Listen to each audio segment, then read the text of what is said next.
pertama-tama saya mengucapkan terima kasih kepada Bapak Kepala Sekolah dan Bapak Ibu Guru yang sudah memberikan ruang dan waktu kepada saya untuk men-sharingkan tentang berbagai praktik baik tentang budaya positif sesuai dengan apa yang saya pelajari di modul guru penggerak itu.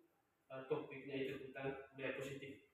Baik Bapak Ibu Guru dan siswa-siswi yang saya hormati, jadi pada kesempatan ini saya bukan memberikan materi, tetapi saya hanya mau berbagi praktik baik bagaimana penerapan disiplin positif di kita sekolah, mulai dari guru sampai dengan siswa, dan apa alasan sebentar mengapa pentingnya budaya positif dalam sebuah lembaga. Baik Bapak Ibu Guru dan siswa-siswi yang saya hormati, untuk tidak memperpanjang waktu karena cukup banyak juga slide presentasinya, nanti bagian akhir kita buat refleksi. Jadi untuk tidak memperpanjang waktu saya langsung saja. Baik, saya mulai dari yang pertama, pengantar. Baik, terkait pengantarnya, saya mengambil konsep pendidikan menurut Ki Hajar Dewantara. Jadi konsep pendidikan menurut Ki Hajar Dewantara itu melibatkan pengakuan akan pentingnya budaya dan lingkungan positif di sekolah yang menempatkan murid sebagai fokus utama. Itu menurut Ki Hajar Dewantara tentang konsep pendidikan. Terus dari situ, dalam konsep pendidikan Ki Hajar Dewantara itu, jadi di situ pendidik bukan hanya tentang transfer pengetahuan atau tugasnya guru itu bukan hanya membagikan materi kepada siswa atau bukan hanya memberikan pengetahuan saja, tetapi tugasnya guru atau pendidik itu bagaimana mencakup pembentukan karakter dan pengembangan potensi setiap murid. Jadi itu adalah tugas utama dari guru sesuai dengan konsep dari pendidikan Ki Hajar Dewantara. Terus di situ, oleh karena itu menciptakan budaya positif dan lingkungan yang mendukung. Jadi yang diharapkan di setiap sekolah itu bisa menciptakan budaya positif yang baik dan juga lingkungan yang baik agar siswa itu memiliki rasa nyaman dalam hal belajar. Terus di situ lingkungan yang mendukung, terus sifatnya inklusif. Inklusif itu maksudnya terbuka terhadap situasi ataupun perubahan dan perkembangan. Terus memberdayakan sekolah menjadi kunci untuk mewujudkan visi pendidikan yang diinginkan. Jadi dengan terwujudnya budaya positif di sekolah, maka itu bisa akan menerapkan visi pendidikan yang kita inginkan di dalam sebuah lembaga. Terus dari situ Bapak Ibu, saya ingin menyampaikan sedikit terkait konsep inti budaya positif. Jadi Bapak Ibu Guru dan siswa-siswi mungkin bisa langsung lihat di layar saja terkait konsep inti budaya positif. Jadi di situ saya bagi menjadi 6. Yang pertama, perubahan paradigma belajar. Yang kedua itu nilai-nilai kebajikan. Yang ketiga, motivasi perilaku manusia. Yang keempat, keyakinan kelas. Yang kelima, disiplin positif. Yang keenam, kebutuhan dasar manusia. Terus yang ketujuh, yang berikutnya posisi kontrol guru. Terus segitiga restitusi. Ada 8 konsep inti dalam budaya positif. Baik Bapak Ibu Guru dan siswa-siswi yang saya hormati, saya langsung mulai dari yang pertama tentang konsep perubahan paradigma belajar. Jadi kalau menurut pemahaman saya, artinya kurang atau lebihnya sudah kita bisa berbagi praktik baik atau kita bisa men-sharingkan atau kita bisa merefleksikan dan membagikan di antara kita terkait pembelajaran dengan paradigma baru. Tetapi apa yang saya pelajari, saya bisa berikan kesimpulan seperti ini. Pembelajaran dengan paradigma baru merupakan pembelajaran yang dirancang berdasarkan prinsip pembelajaran berdiferensiasi, sehingga para peserta didik belajar sesuai kebutuhannya berdasarkan tahap perkembangan sesuai teori psikologi modern untuk mewujudkan profil pelajar Pancasila.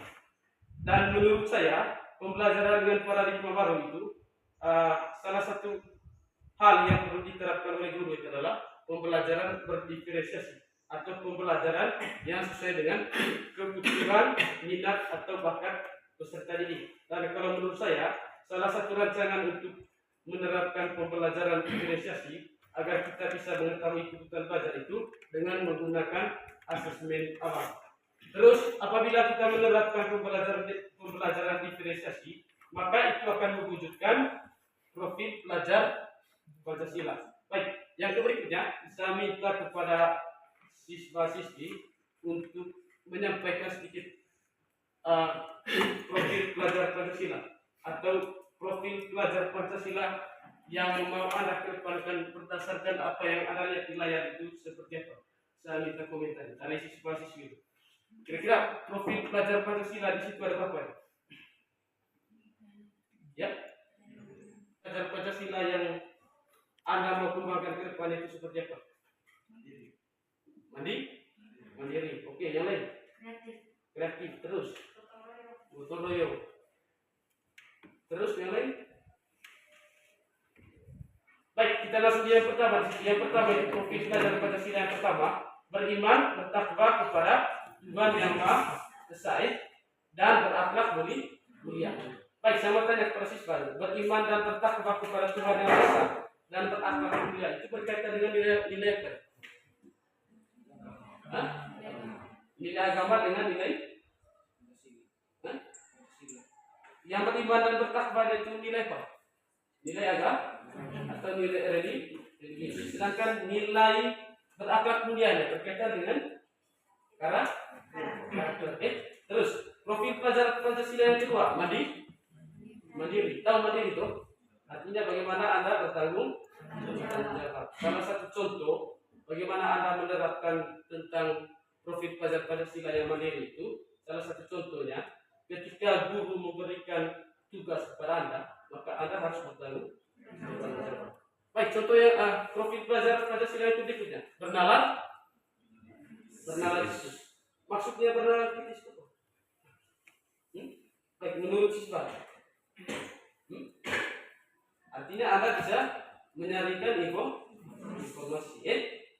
Kira-kira seperti itu. Terus yang berikutnya itu kreatif. Tahu kreatif?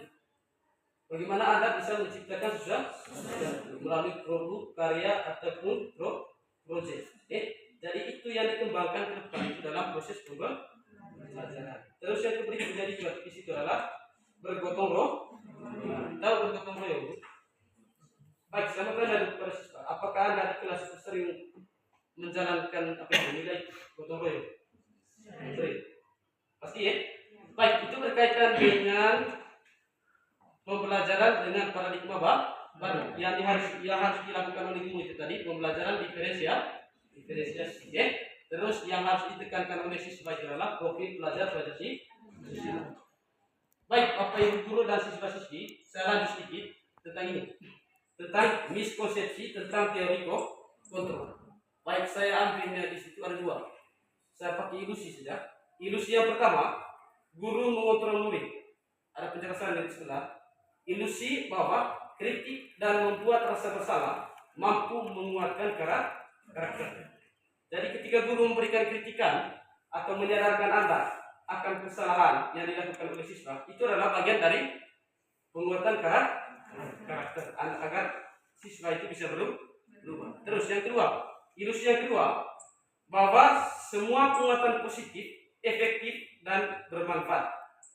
Apabila kita memberikan penguatan positif terhadap orang lain atau terhadap teman siapa saja, maka itu akan bermanfaat. Terus di situ ilusinya bahwa orang dewasa berhak memaksa atau orang tua, keluarga atau guru, maka dia punya hak untuk memaksa agar anaknya itu bisa berubah dari hal-hal yang tidak baik. Baik, itu tentang diskusi terhadap teori kontrol. Sedangkan yang berikutnya tentang mengubah paradigma stimulus respon ke pendekatan teori kontrol. Baik, saya langsung ke perbedaannya saja. Yang pertama, stimulus respon. Yang di sekolahnya itu teori kontrol. Baik, di dalam stimulus respon di situ realitas atau kebutuhan kita sama. Artinya setiap manusia kebutuhannya sama. Itu menurut stimulus respon. Tetapi di teori kontrolnya, realitas kebutuhan kita berbeda. Itu perbedaannya. Terus yang kedua, di stimulus responnya, semua orang melihat hal yang sama. Sedangkan di teori kontrolnya, setiap orang memiliki gambaran yang berbeda. Terus yang berikut, di stimulus respon, kita mencoba mengubah orang agar berpandangan sama dengan kita. Itu stimulus responnya. Terus teori kontrolnya, semua perilaku memiliki tujuan. Terus yang berikutnya, orang lain bisa mengontrol saya. Itu stimulus respon. Sedangkan di teori kontrolnya, hanya Anda yang bisa mengontrol diri Anda. Terus yang berikutnya, saya bisa mengontrol orang lain. Stimulus respon. Terus di teori kontrolnya, Anda tidak bisa mengontrol orang lain. Terus yang berikutnya, pemaksaan ada pada saat rujukan atau gagal. Di teori kontrolnya yang ditekankan itu adalah kolaborasi dan konsensus pilihan-pilihan, konsensus menciptakan pilihan-pilihan baru. Terus yang terakhir dari bawah, model berpikir menang atau kalah. Itu stimulus respon. Sedangkan teori kontrol, model berpikirnya menang-menang. Baik, mungkin itu sedikit terkait perbedaan dalam stimulus respon dan pendekatan teori kontrol. Terus yang berikut, Bapak Ibu guru dan siswa-siswi yang saya hormati, ini berkaitan dengan disiplin positif. Baik, disiplin itu berasal dari kata disiplina, yang artinya belajar. Terus disiplin mengacu pada disiplin diri yang memiliki tanggung jawab terhadap apa yang dilakukan berdasarkan nilai-nilai yang diyakini. Itu pengertian disiplin berdasarkan asal katanya. Terus di sebelahnya, disiplin positif merupakan salah satu cara penerapan disiplin yang bertujuan untuk menumbuhkan kesadaran serta memberdayakan peserta didik tanpa imbalan, tanpa penghargaan, tanpa ancaman ataupun hukuman. Itu disiplin positif. Jadi kita menerapkan disiplin itu tanpa ada imbalan atau balas jasa, tanpa ada penghargaan atau tanpa ada ancaman atau hukum. Yang paling penting dalam menciptakan disiplin positif itu adalah kesadaran dalam diri. Terus yang berikut, saya membuat kesimpulan sedikit di bagian bawahnya itu.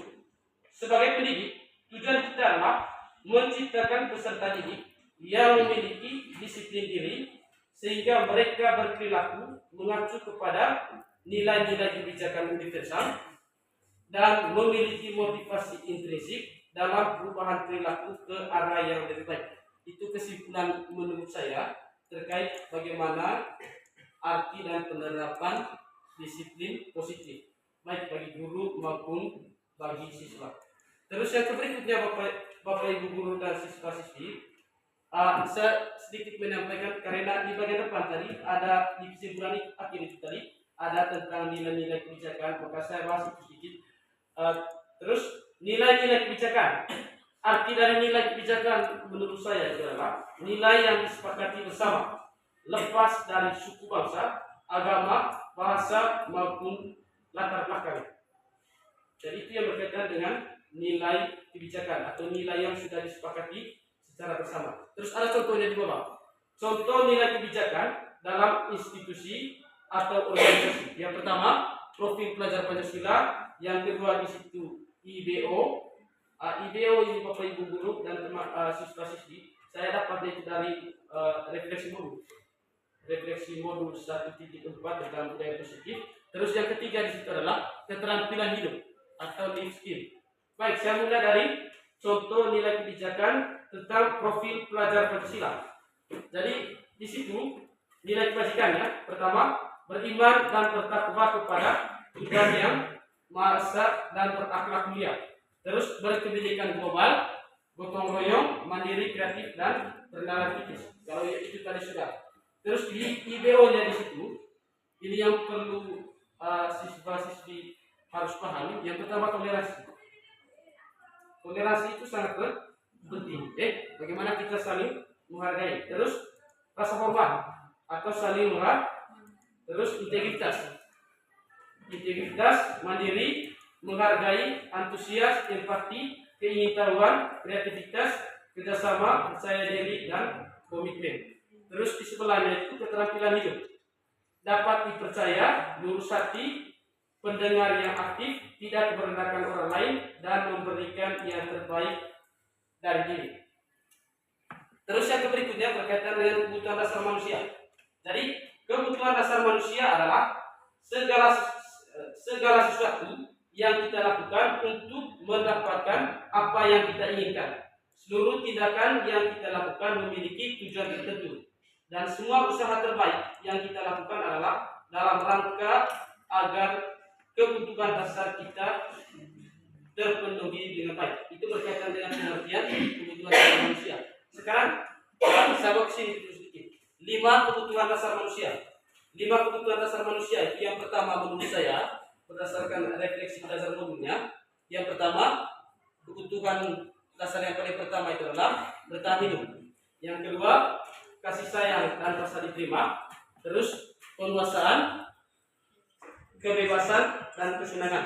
Berkaitan dengan bertahan hidup menurut saya itu contohnya makanan, pakaian, tempat tinggal, keamanan, kesehatan. Terus kasih sayang dan rasa diterima. Rasa diterima, dipedulikan, bahagia, kerjasama, menjadi bagian dari kelompok. Terus penguasaan, harga diri, keinginan untuk dianggap, memimpin, berprestasi, diakui, didengar. Terus kebebasan, mandiri, memiliki pilihan, mencoba hal baru, mampu mengendalikan arah dirinya. Terus kesenangan, humor, antusiasme, dan tertawa. Baik, itu menurut saya berkaitan dengan 5 kebutuhan dasar manusia, berkaitan bagaimana menerapkan disiplin positif ke depan. Terus yang berikutnya saya mau berbicara sedikit tentang motivasi perilaku manusia. Baik, menurut saya motivasi perilaku manusia itu berdasarkan apa yang saya pelajari di modul ini ada 2, motivasi ekstrinsik dan motivasi intrinsik.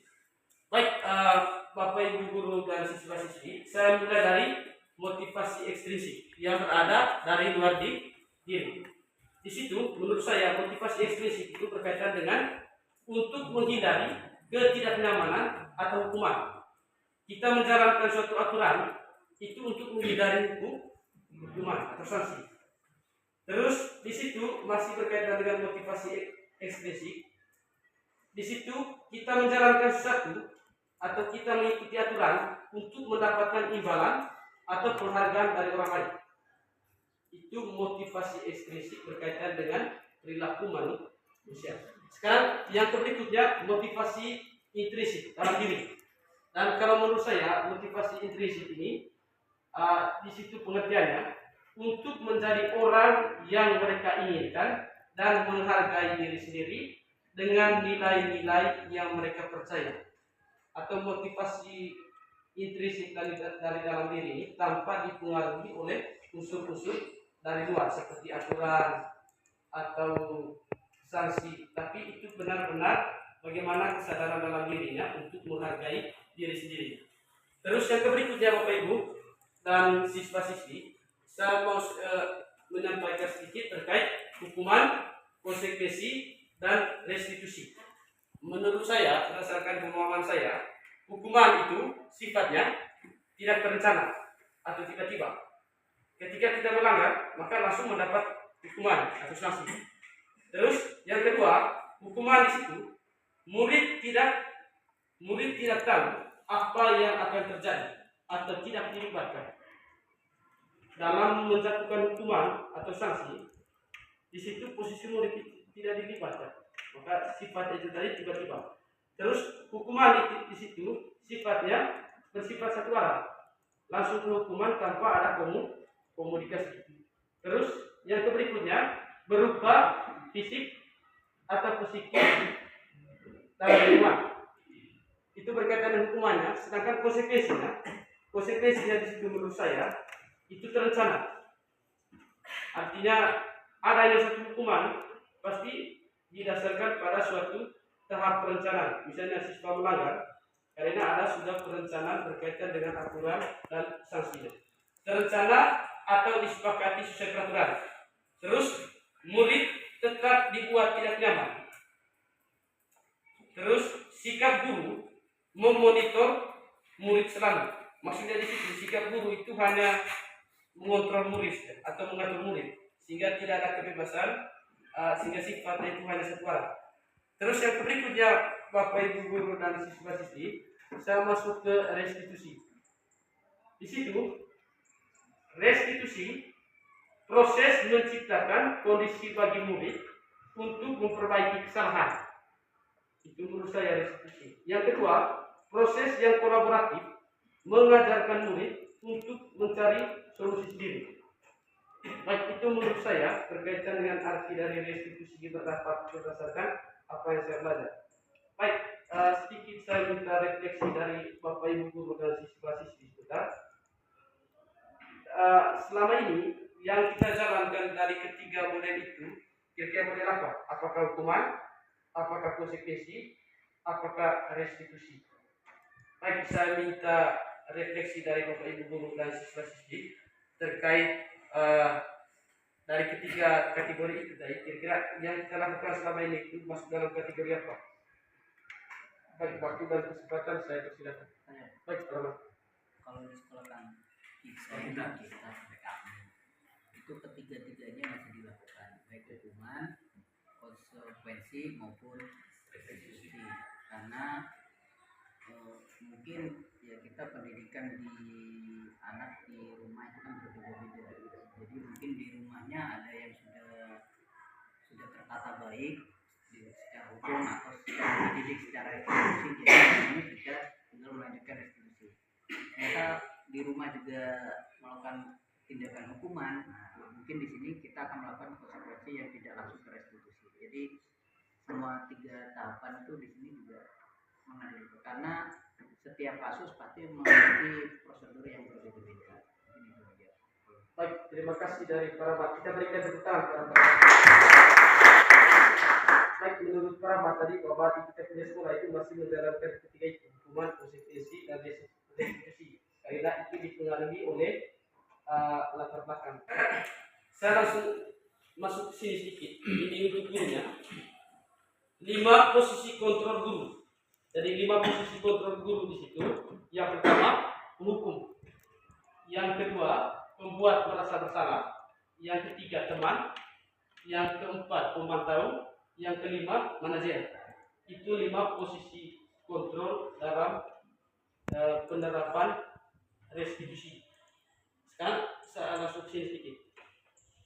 Restitusi 5 posisi kontrol menurut yang Gosen. Yang pertama di situ penghukum. Penghukum di situ misalnya nada suara tinggi. Itu penghukum. Bahasa tubuh, mata melotot dan jari menunjuk-nunjuk menghati. Itu penghukum. Yang kedua, membuat merasa bersalah. Itu sifatnya nada suara memelas atau halus atau sedih. Bahasa tubuh merapat pada anak lesu. Itu membuat merasa bersalah atau semacam ada rasa empatinya. Yang ketiga, posisi yang ketiga di situ teman. Kalau guru itu posisinya sebagai teman, maka di situ nada suaranya ramah, akrab dan bercanda. Bahasa tubuh merapat pada murid, mata dan senyum jenaka. Terus yang keempat itu posisi kontrol guru yang keempat di situ pemantau. Kalau pemantau, nada suaranya datar, bahasa tubuhnya yang formal, resmi. Terus yang berikutnya posisi kontrol guru di situ, menurut Yana Bose di situ yang terakhir manajer. Manajer di situ nada suara tulus, bahasa tubuh tidak kaku, mendekat ke murid. Itu terkait dengan restitusi 5 posisi kontrol menurut Yana Bose yang harus diterapkan oleh guru untuk menangani restitusi itu. Terus yang berikutnya saya minta refleksi lagi dari Bapak Ibu guru dan siswa-siswi terkait kasus ini. Contoh penerapan 5 posisi kontrol guru. Ini kasusnya. Siswa tidak memakai atribut lengkap saat upacara bendera. Pertama di situ, ini hormat pada bendera selama 1 jam. Baik, kalau menurut saya di situ posisinya pendukung. Saya minta sharing dari Bapak Ibu guru dan teman-teman. Kira-kira posisi guru di situ kalau dia memberikan kata-kata seperti itu, hormat pada bendera selama 1 jam. Kira-kira posisinya sebagai apa? Menurut saya pendukung. Pas. Karena tidak mungkin hormat bendera itu ya paling lama kalau kita hormat ya itu mungkin lebih lama Karena kalau ini sudah selesai. Karena ini langsung pada hukum. Terus yang kedua, ini kata-katanya Bapak Ibu, saya hanya buat contoh saja. Mungkin bukan seperti ini yang sebenarnya. Berapa kali bapak atau ibu memberitahu kamu selalu mengecewakan ibu atau bapak? Kalau menurut saya itu posisi gurunya sebagai pembuat merasa bersalah. Baik, saya juga minta pendapatnya Bapak Ibu guru terkait dengan kata-kata itu. Kira-kira posisi kontrol dari guru itu seperti apa?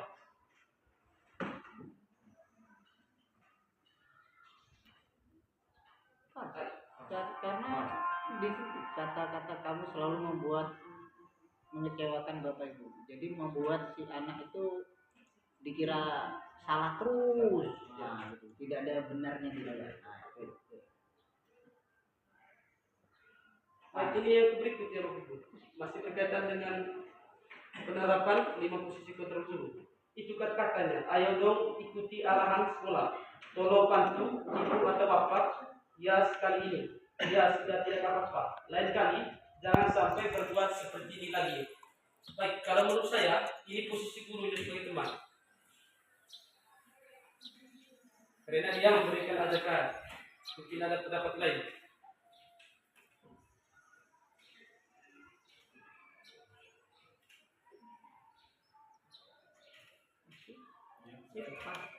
Baik, terus yang berikutnya di situ. Kamu sudah melanggar peraturan sekolah, kamu tahu konsekuensinya. Setelah upacara, kamu beli atributnya ke koperasi dan jangan diulangi lagi. Kalau menurut saya di situ posisi kontrol guru itu adalah memantau. Karena berulang-ulang perilakunya, maka dia langsung ke konsekuensi. Ya, biasanya memantau ini kan bagaimana keterlibatan guru itu ketika semua aturan itu sudah ada kesepakatan aturan, ada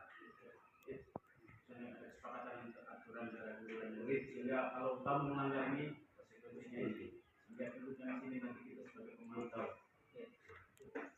Baik, Bapak Ibu, ini posisi yang terakhir. Apakah kamu tahu kesalahan? Kira-kira bagaimana kamu memperbaiki kesalahan? Kalau menurut saya di situ posisinya manajer guru. Baik, Bapak Ibu, apa keyakinan kelas? Mengapa bukan peraturan kelas? Baik, saya langsung saja. Ini apa nih maksudnya? Pembentukan keyakinan kelas. Jadi menurut saya berdasarkan apa yang saya refleksi setelah belajar di modulnya, pembentukan keyakinan kelas itu ada berapa sifat di situ. Yang pertama bersifat abstrak. Yang kedua berupa pernyataan universal atau sifatnya umum, terus dibuat dalam pernyataan positif, terus sedikit saja agar mudah diingat, terus sesuai dengan kondisi kelas dan sekolah sehingga mudah diterapkan, terus semua warga sekolah atau warga kelas dilibatkan saat membuat keyakinan kelas. Baik, terkait dengan pembentukan keyakinan kelas, saya bertanya kepada siswa dulu, apakah di kelas kalian itu sudah membuat keyakinan kelas? Sudah. Baik, siapa yang bisa menjelaskan sedikit sudah tentang keyakinan kelas yang sudah misalnya keyakinan kelas dalam pembelajaran itu seperti apa? Menghargai dari kelas 10 yang sudah membuat keyakinan kelas atau kesepakatan kelas siapa? masih belum ada lagi mulai. Terus yang lain dari kelas 11. Kalau berkaitan dengan kesepakatan dalam pembelajarannya yang sudah berjalan harus saling menerima pendapat. Baik, seperti yang sudah pernah dijalankan itu terkait kesepakatan kelas ya. Terus yang berikutnya ini berkaitan dengan segitiga restitusi atau penanganan siswa. Ada ini dia mau bicara. Oh ya. Masih dinamik. Tidak boleh bermain HP saat guru sedang mengajar. Tidak boleh bermain HP saat guru sedang mengajar. Baik, itu Fadil. Apakah sudah dalam kesepakatan kelas? Sudah. Di kelas B. Oke. Yang lain? Menerima pendapat sama teman atau menerima pendapat dari guru. Apa lagi? Bagian? Baik, itu adalah bagian-bagian dari. Kira-kira kalau untuk anak-anak dari 5 posisi kontrol guru, kalian ingin diperlakukan seperti apa? Boleh pilih lebih dari satu.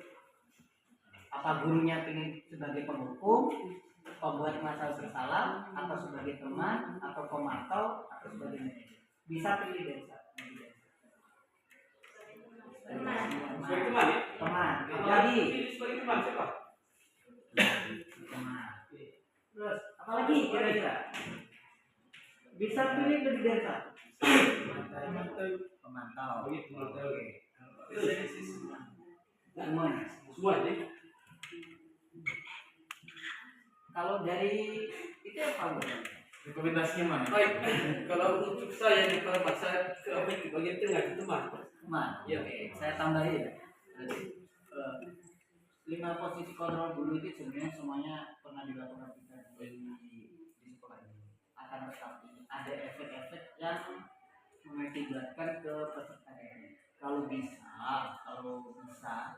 itu kita memilih 3 dari 5 posisi kontrol itu, yaitu sebagai teman, pemantau, sama manajer. Karena kalau sebagai penghukum sama pembuat rasa bersalah itu efek ke anak itu pertumbuhan kembangnya itu akan membuat mereka membuat rasa bersalah.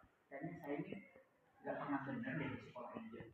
Jika salah dikit langsung dipulih kesalahan yang lain. Nah, seperti itu. Jadi kayak gitu. Jadi kalau bisa sih kita sebagai guru kita memilihnya sebagai teman, pemantau atau manajer. Nah, jadi supaya kedepannya anak-anak itu memiliki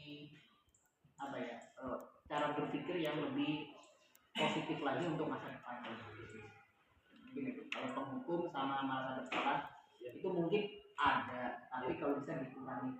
Kalau untuk kasus-kasus yang sangat berat mungkin kayak penggunaan narkoba, nah itu nggak bisa teman langsung panggil polisi. Itu ya kayak misalkan pembunuhan, nah itu nggak bisa sebagai teman. Kamu nanti hidupkan anak ya, itu nggak bisa, itu langsung. Nah mungkin kalau kasus-kasus sifatnya dalam disiplin peraturan sekolah, kita bisa efek juga. Itu yang efek yang terbaik. Memang semuanya ingin ke manajer, kan? Manajer karena yang paling terbaik, karena anak memilih solusi sendiri. Tapi nggak semua anak akan siap untuk di manajer. Kadang ada yang prosesnya dari teman dulu atau prosesnya dari pemantau dulu, baru kedepannya ke tahap terakhir yaitu tahap yang paling tinggi yaitu manajer. Itu tambahan dari saya. Baik, terima kasih pendapat dari Paramat untuk melengkapi terkait 5 posisi kontrol guru. Baik, kalau menurut saya Paramat itu tergantung kesepakatan kita bersama. Kalau kesepakatan kita bersama, Pak, efeknya berat di anak kalau setiap misalkan harus buat kesalahan. Ini terapkan masa bersalah. Kawin, guru kawin. Jadi nggak dibimbing untuk ke jenjang berpikir. Lalu coba sih, kamu sudah berbuat salah berapa kali? Kira-kira bagaimana? Jadi memang semuanya bisa diterapkan, tapi efek untuk penghukum dan rasa bersalah itu efek ke anak lebih itu buruk.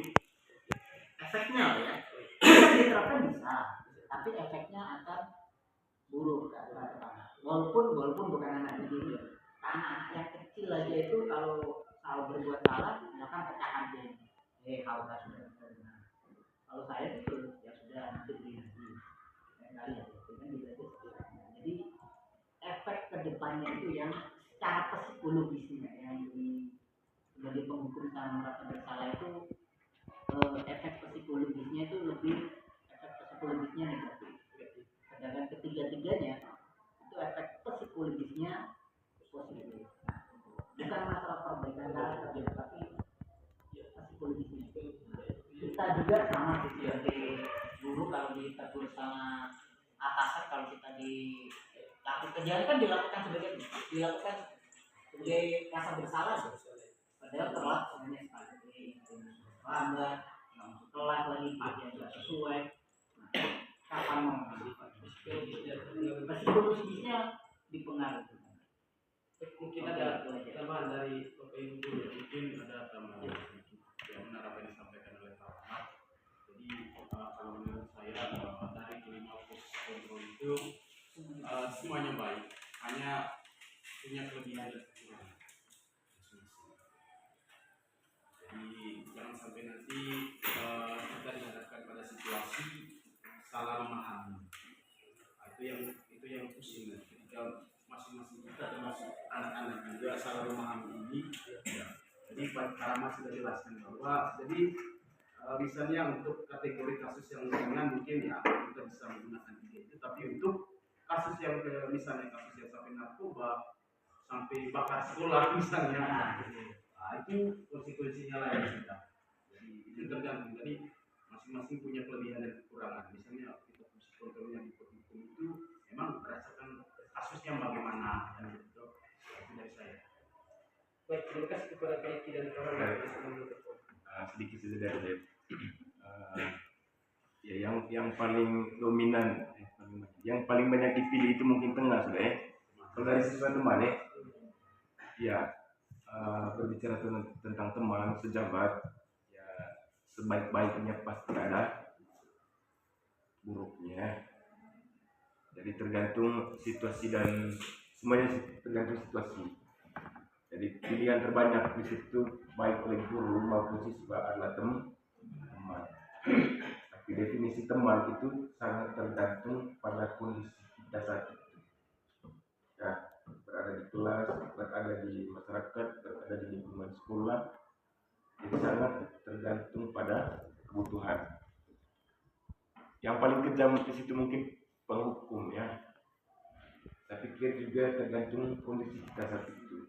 Ya, jadi beda hukumannya curi ayam, curi di poin teman, tidak datang sekolah bolos, itu beda ya porsinya. Jadi betul yang disampaikan oleh Pak Iki, semuanya ya kita butuh, tapi sangat tergantung pada kebutuhan kita di saat itu. Jadi begitu menurut saya. Baik, kita beri tepuk tangan untuk Pak Iki. Baik, terima kasih kepada 3 guru yang sudah melengkapi. Sekarang Bapak Ibu guru dan siswa-siswi, saya langsung masuk ke ini bagian terakhir ya, tentang segitiga restitusi. Menurut saya, berdasarkan apa yang saya belajar, segitiga restitusi itu suatu proses dialog yang dijalankan oleh guru agar dapat menghasilkan murid yang mandiri dan bertanggung jawab. Dan menurut saya, di situ yang paling ditekankan dalam segitiga restitusi itu adalah proses dialog atau proses komunikasi. Terus di situ model segitiga restitusi di situ ada 3 bagian ini. Itu 3 model. Yang pertama, model segitiga restitusi yang pertama itu menstabilisasikan identitas. Yang kedua, validasi tindakan yang salah. Yang ketiga, menanyakan keyakinan. Itu berkaitan dengan penerapan segitiga restitusi. Ada tiga model. Yang pertama, menstabilkan identitas. Yang kedua, validasi tindakan yang salah. Yang ketiga, menanyakan keyakinan. Baik, sebentar baru kita diskusi Bapak Ibu guru dan siswa-siswi, mungkin bisa lanjut. Terus, ya arti yang lainnya menurut saya, restitusi sebuah cara menanamkan disiplin positif pada murid. Terus di situ, menurut Yana Gosen itu, restitusi adalah proses menciptakan kondisi bagi murid untuk memperbaiki kesalahan. Terus sehingga mereka bisa kembali pada kelompok mereka dengan karakter yang lebih. Terus itu artinya, terus ini ciri-ciri restitusi. Ciri-ciri restitusi ada 8. Yang pertama, restitusi bukan untuk menebus kesalahan, namun untuk belajar dari kesalahan. Itu ciri yang pertama. Ciri yang kedua, restitusi memperbaiki hubungan. Misalnya ada siswa yang takut dengan guru, mungkin dengan proses restitusi atau komunikasi bisa menciptakan lagi dia punya proses hubungan. Yang ketiga, ciri yang ketiga, restitusi adalah tawaran, bukan paksaan. Jadi dalam proses restitusi yang paling penting adalah memberikan tawaran. Jadi bukan sifat paksa. Terus yang keempat, restitusi menuntun untuk melihat ke dalam diri. Itu ciri yang keempat. Ciri yang kelima, restitusi mencari kebutuhan dasar yang mendasari tindakan. Jadi apa penyebab yang paling dasarnya sehingga misalnya siswa itu melakukan suatu kesalahan. Itu prosesnya melalui proses dialog. Terus restitusi diri adalah cara yang paling baik. Terus ciri yang ketujuh, restitusi fokus pada karakter bukan tindakan. Mungkin Bapak Ibu guru dan siswa bisa simpulkan sendiri terkait ciri-ciri restitusi ini. Terus yang ke-8, restitusi sifatnya itu menguatkan. Terus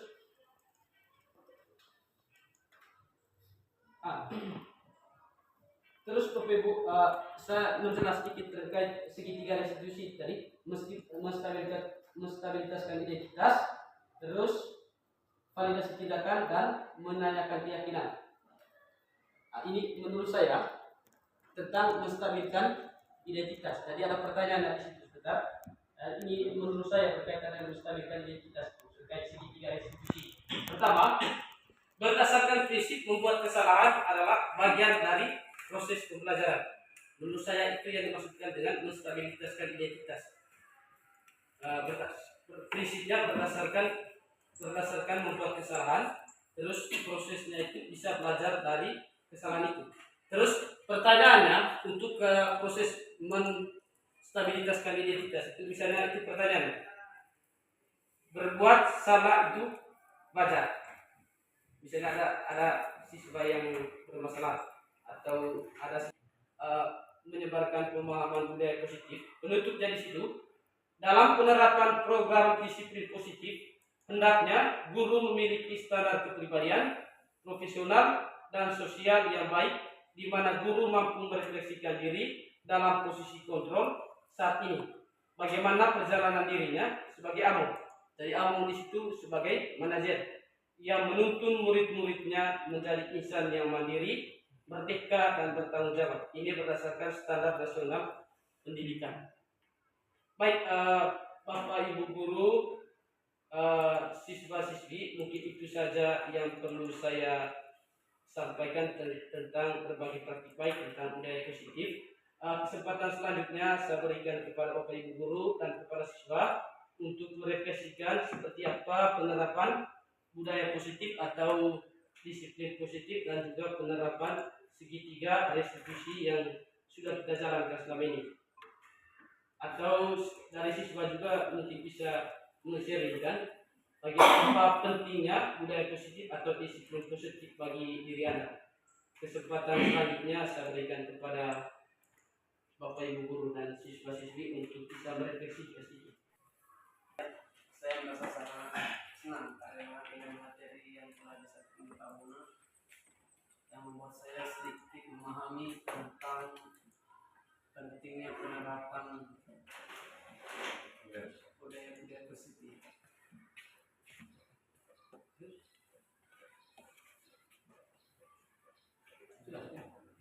Baik, kita beri tepuk tangan. Baik, kita ada lagi. Coba dari yang perempuan. Ya, ya, silakan. Saya dengan adanya penerapan budaya positif kita bisa menciptakan hubungan yang harmonis.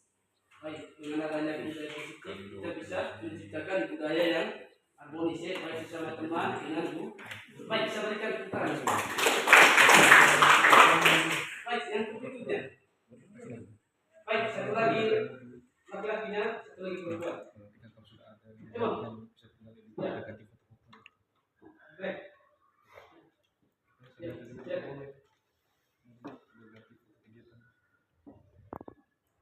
Baik, bicara saja.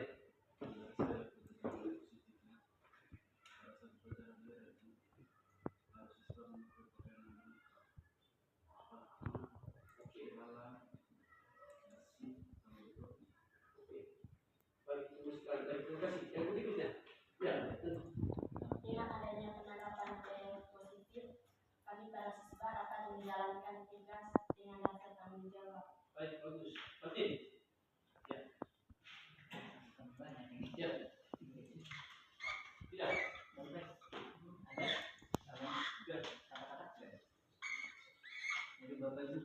Kita dari Bapak Ibu.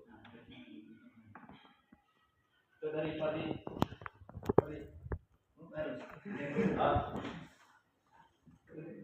Ya, saya belum buka. Sudah.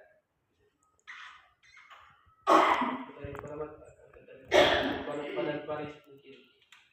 Oke. Mungkin kembali ke slide, ada poin tadi yang saya baca berkaitan tentang kesalahan adalah suatu hal yang wajar. Ada tadi saya lihat coba. Oh, menstabilkan identitas. Identitas tadi. Coba yang ada definisinya dari Pebona tadi. Itu. Itu menstabilkan identitas ya. Berkaitan berbuat salah yang itu yang wajar. Kira-kira bagaimana menurut Pebona menanggapi hal-hal yang berkaitan tentang siswa yang kurang kompeten dalam misalnya dalam dia sudah melakukan sesuatu hal yang salah, tapi itu sesuatu hal yang salah itu terus dilakukan. Kira-kira bagaimana menurut Pebona, apa yang harus Pebona lakukan kira-kira? Atau khususnya untuk guru lah, tanpa harus ibaratnya tidak ada kesadaran dari pribadinya siswa itu tersebut. Baik, Bapak Guru, saya mulai dari bagian pertama tadi tentang berbuat salah itu wajar.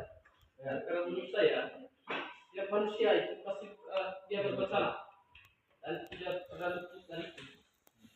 Terus yang kedua terkait bagaimana dengan siswa yang berulang-ulang kali melakukan kesalahan. Baik, kalau menurut saya pengurus ini, karena ini yang kita bahas. Ini 5 posisi kontrol guru. Kalau siswa itu berulang-ulang kali melakukan kesalahan, kalau menurut saya langsung kepada posisi yang ketiga, pemantau. Ini pemantaunya. Kalau menurut saya ini pemantau. Misalnya itu kata-katanya dulu. Kamu sudah melanggar peraturan sekolah, kamu tahu konsekuensinya. Secara upacara, kamu beli atribut ke koperasi dan jangan diulangi lagi. Kalau menurut saya ini langsung pada konsekuensinya, karena dia sudah berulang-ulang tapi tidak berubah, maka langsung ke tindakan. Walaupun pada proses awalnya kita masuk pada posisi misalnya teman atau teman tahu. Lanjut Pebona. Coba ke pemantau tadi, pemantau. Oke.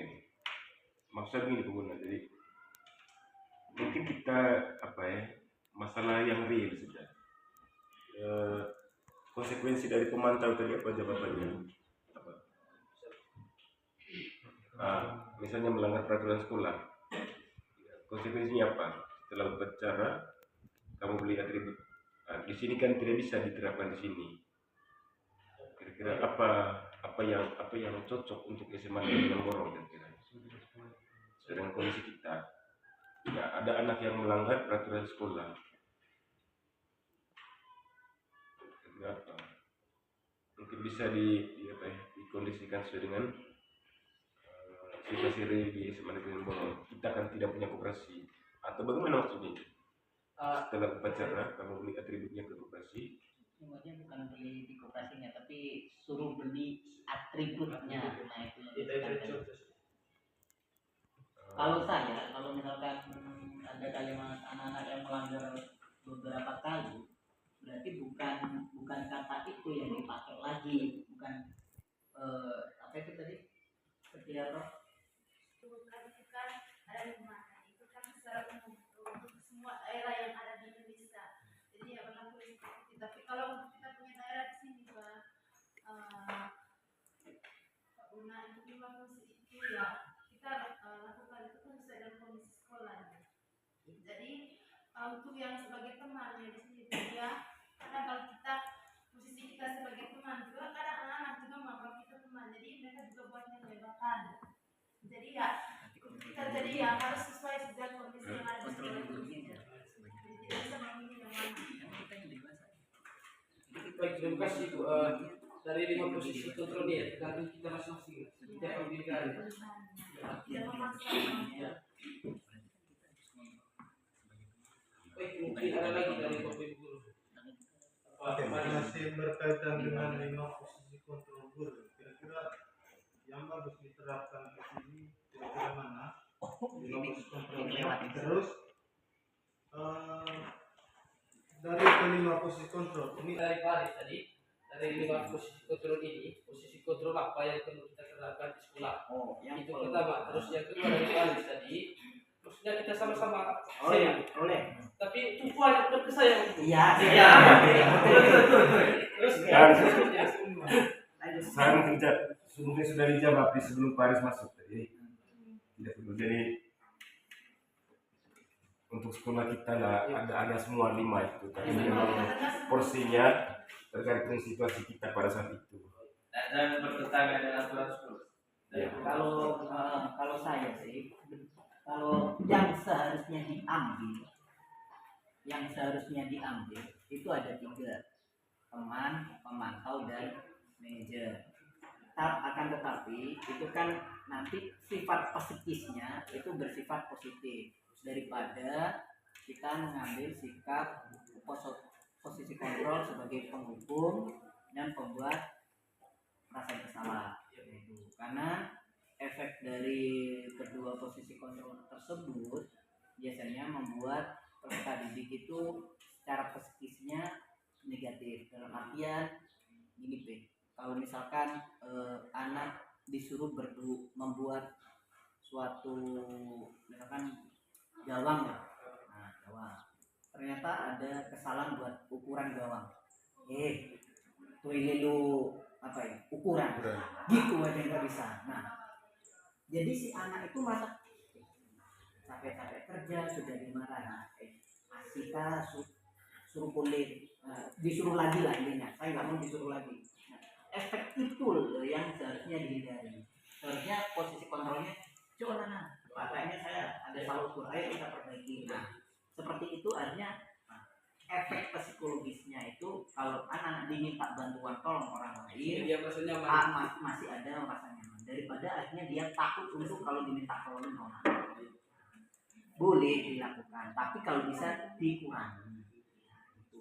Kalau efeknya penghukum sama merasa bersalah, itu efek psikologisnya pasti negatif. Kalau yang ketiganya itu nilainya pasti positif. Kalau kata Ibu Erlin, teman-teman nanti siswanya yang salah mengartikan kita sebagai teman, kita yang kontrol. Karena kita kalau dia kelewatan ya kita kontrol. Nah itu kita tetap itu. Ini kita kontrol juga, sama-sama saling mengontrol. Jadi jangan kita lagi enak kontrol, dia kontrol juga, nah ini nggak kontrol itunya. Nah itu mungkin itu dari saya. Kalau dari efek psikologisnya 3 yang terbaik, 2 itu negatif. Manajer, Saya sudah sepakat dengan Pak Ahmad tadi. Alangkah baiknya sebelum kita memilih kontrol yang mana kita bersama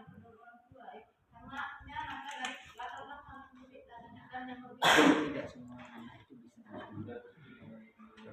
tidak semua kalau yang nggak ada apa beri pemahaman kepada orang tua. Jangan sampai begini kak, orang tua ini kan nyalain di rumah sampai di sini, jadi kan tidak ketemu nanti. Jadi harus sinkron antara orang tua dengan ibunya. Ya benar itu masukan dari saya. Maka ini bahas apa komite ya. Kita berharapkan ini dari komisi Jadi saya sangat sependapat dengan Pak Ahmad. Intinya tadi contoh seperti dalam pertemuan ya antara guru dengan siswa. Jadi dalam hal ini ya kita harus bisa menempatkan posisi kita di posisi orang lain ya. Jadi contohnya tadi seperti hukum itu sangat berpengaruh sekali ya, berpengaruh negatif bagi siswa ya. Kemudian membuat rasa bersalah ya. Jadi kalau misalnya membuat rasa bersalah ini siswa akan takut untuk mencoba ya, dan takut untuk mencoba. Kemudian sebagai teman itu tadi kembali kepada kontrol diri kita ya terhadap siswa. Bagaimana bahwa diri kita juga terhadap ya berhadapan dengan siswa. Ya. Jadi ya soal berkaitan dengan latar belakang keluarga itu semuanya pasti beda-beda. Jadi intinya di sini ini yang menjadi kunci ya diri kita sendiri. Ya. Jadi saya tadi yang paling pertama ya pendapat dengan Pak Ahmad ya, teman, kemudian teman tahu, dan yang paling tepat itu sebagai manajer. Terima kasih kepada ini. Kalau kita berbicara tentang posisi kontrol guru, kita setiap manusia itu kan memiliki karakteristik yang beda. Ada orang yang ketika menghukum siswa itu secara langsung misalnya menghukum saja, tapi ada guru yang mungkin kita omong dulu secara baik. Jadi setiap guru itu kan memiliki karakteristik itu, baik di dalam kelas maupun di luar. Kalau posisi kontrol guru, saya rasa semua itu kan pernah kita terapkan sebagai hukum, membuat merasa bersalah. Saya yakin kita semua tidak mungkin menerapkan. Dan sebagai teman juga, menurut saya itu juga baik. Karena tinggal tergantung bagaimana kita terhadap siswa atau siswa terhadap kita. Misalnya kita terhadap siswa, bagaimana kita mengontrol diri kita sendiri, dan juga mungkin agak sedikit menjaga jarak kalau misalnya ada siswa yang tahu sesuatu, kalau misalnya terlalu berteman, terlalu akrab, atau bagaimana sikapnya mereka terhadap kita kan juga berlebihan. Bagaimana caranya kita dalam hubungan itu? Jadi salah satu itu tergantung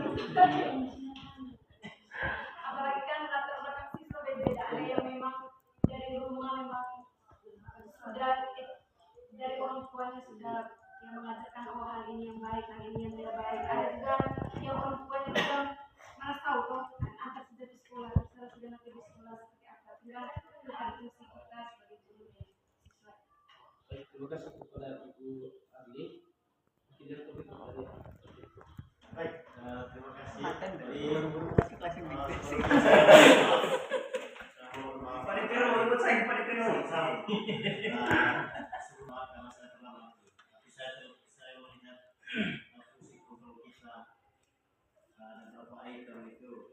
Memang ini kekurangan kita selama ini.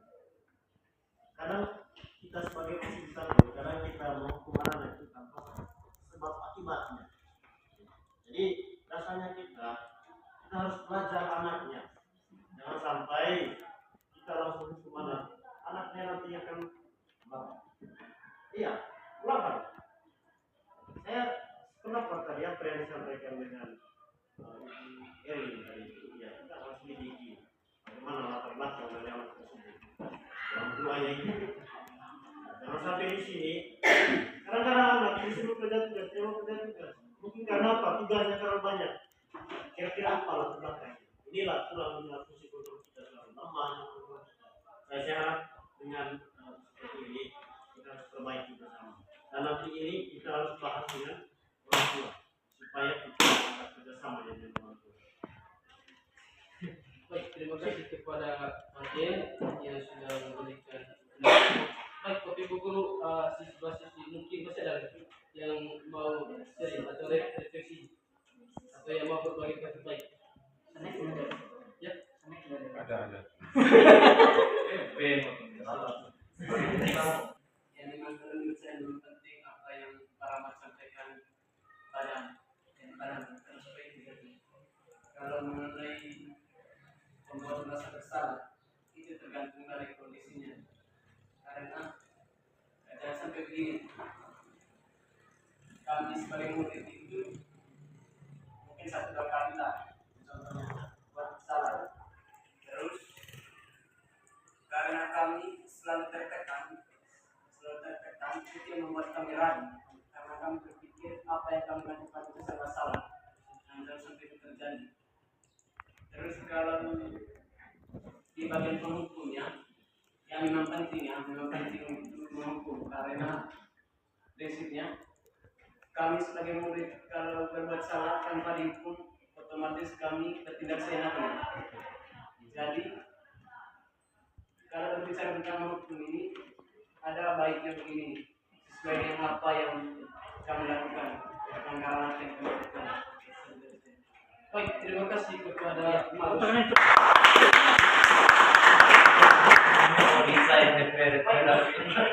Baik, Bapak salah kami tidak boleh dipakai karena itu orang rusak mitra muridnya. Kalau murid merasa bersalah kan berarti dia akan berhasil. Baik, itu juga masuk ya. Baik, kita tenang. Baik, mungkin masih ada lagi. Mungkin cukup sekian. Jadi itu tidak bisa diteruskan sama gitu ya. Satu, mungkin ada peserta didik yang bisa loncat langsung sebagai teman, gitu ya. Karena mereka biasa di rumah diajak ngobrol dengan orang tuanya sebagai teman, jadi nyaman, gitu ya. Mungkin ada yang langsung bisa sebagai manajer, karena kamu sudah dewasa. Mungkin di rumah sama orang tua sudah dididik melakukan hal berpikir lebih jauh. Tapi kalau yang di rumahnya selalu diperlakukan sebagai dihukum, salah dikit sama orang tua melek, di rumah sedikit mati, keluar kata jorok, gitu ya. Paling tidak kalau di rumah sudah sebagai penghukum, kita jangan untuk lagi di sekolah, paling tidak terapkan lagi yang sedikit naik tingkat sebagai teman kan minimal, atau sebagai pembuat perasaan tidak salah, gitu ya. Jadi memang terkadang peserta didik itu ya, saya sendiri juga sama dulu. Saya juga mengalami beberapa ini pernah, ini pernah. Jadi saya juga waktu SMA juga pernah dihukum, di sini juga pernah, di sini juga pernah. Jadi sesuai dengan levelnya kita siswa, ya. Jadi siswa itu terkadang ada yang langsung bisa sebagai teman, ada yang nggak bisa sebagai teman dulu. Mereka harus diberitahu kenapa sih berbuat salah lagi, gitu ya. Nah dari situ kan sebenarnya merasa bersalah kita mengulik. Nah setelah itu baru pertanyaan selanjutnya mungkin langsung masuk ke proses berteman. Bukan dalam artian ini selalu dibuat rasa bersalah. Tidak, mungkin pada saat kasus ini datang dia kita melakukan seperti ini. Tapi saat ada kasus lain dengan si anak yang sama, mungkin perlakuannya sudah beda lagi. Jadi setiap anak itu punya proses masing-masing. Jadi itu saja penguatan dari saya. Kalau bisa kita menerapkan 5 posisi kontrol ini di manajeri. Misalkan bagian nggak harus kesalahan sih. Kenapa kita harus posisi salah? Kenapa nggak selalu ke karir? Contoh yang menarik kemarin siapa aja? Yang dilalang siapa saja? Angli ini. Nah, gimana kamu? Apakah kamu ingin nanti membuka STR kan nggak harus sebagai teman, bisa langsung jadi berkaitan karirnya, gitu kan? Jadi posisi kontrol guru ini tidak selalu tentang kesalahan siswa, itu juga. Nah ini pemikiran kita harus konsepsinya bahwa posisi kontrol guru itu selalu di bidang kesalahan siswa, bisa juga bidang karir siswa, masa depan siswa. Jadi juga diskusinya seperti ini.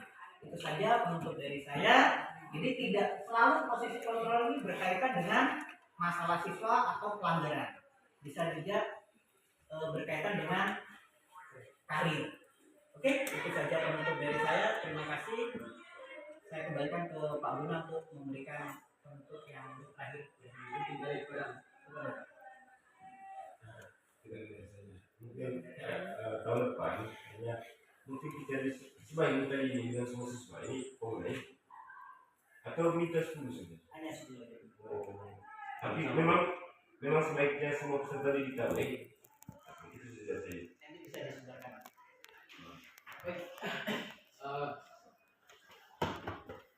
Sebagai penutup dari saya sebelumnya selamat siang untuk kita semua. Selamat siang. Baik Bapak Ibu guru, siswa-siswi masih semangat. Masih baik, terima kasih. Pertama-tama saya mengucapkan terima kasih yang sebesar-besarnya kepada Bapak Ibu guru dan kepada siswa-siswi yang sudah berkolaborasi bersama untuk berbagi cerita tentang praktik baik tentang budaya positif yang perlu kita jalankan di sekolah. Terus terakhir Bapak Ibu guru dan siswa-siswi, mungkin ada hal-hal yang tidak berkenan dalam proses berbagai praktik baik yang kita tadi, baik saya mohon maaf yang sebesar-besarnya. Dan terakhir, apabila ada kekurangan dan kelebihannya, mungkin ke depannya kita bisa saling melengkapi. Dan terakhir dari saya, mungkin bisa ke depannya kita tetap berkolaborasi bersama terkait apa yang perlu dilakukan, terutama berkaitan dengan penerapan budaya positif dan disiplin positif dari sekolah. Mungkin itu saja dari saya. Sekian dan terima kasih.